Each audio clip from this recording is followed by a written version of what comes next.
Hello guys, welcome to our first video. আজকে আমরা কথা বলবো মাধ্যমিক ও উচ্চ মাধ্যমিকের রেজাল্ট নিয়ে।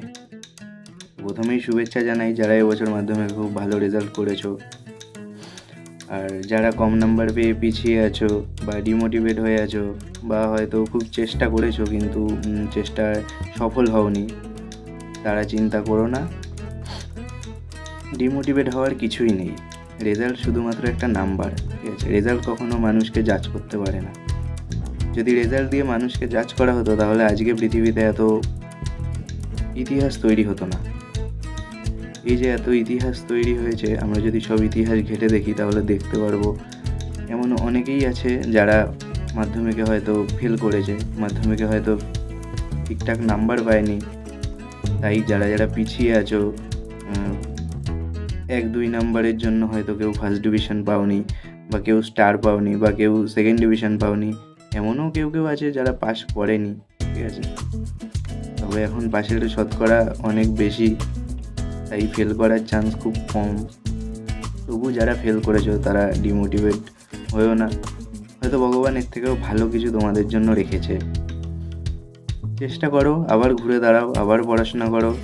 যারা যারা এবার মাধ্যমিক থেকে উচ্চ মাধ্যমিক করেছে তারা ভালো করে পড়ো। যাদের এবার রেজাল্ট খারাপ হয়েছে, যারা 1-2 নাম্বারের জন্য অনেকের থেকে পিছিয়ে গেছো মনে করছো, তারা ভালো মতো পড়ো, যাতে পরবর্তী ক্ষেত্রে তুমি তাদেরকে বুঝিয়ে দিতে পারো। যাদের থেকে এখন পিছিয়ে আছো তাদেরকে তুমি বুঝিয়ে দিতে পারো যে তোমরাও কোনো দিক থেকে কম নও।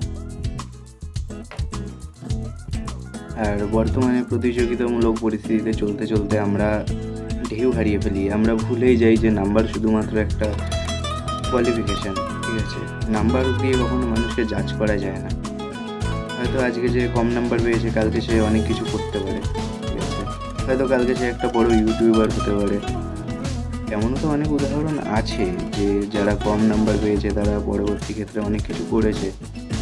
শুধু রাখতে হবে ধৈর্য, মনে প্রবল ইচ্ছে আর কিছু করার জেদ। হয়তো কম নাম্বার পেয়ে বা ফেল করে ভাবছো আমার জীবনটাই হয়তো শেষ হয়ে গেছে, এমনটা একদমই নয় যে তোমার জীবনটা শেষ হয়ে গেছে। তুমি আবার শুরু করতে পারো। এমনকি তোমার যদি ইচ্ছে থাকে কোনো চাকরি করার, কোনো বড় চাকরি করার, সেখানেও তুমি দেখতে পারবে নাম্বারটা কিন্তু ম্যাটার করে না। চাকরির পড়া আর সিলেবাসের পড়া দুটোর মধ্যে অনেক তফাৎ আছে। আমারও উচ্চ মাধ্যমিকের রেজাল্ট খুব একটা ভালো হয়নি, কিন্তু আজকের দিনে দাঁড়িয়ে আমিও পড়াশোনা করছি কম্পিটিটিভের জন্য।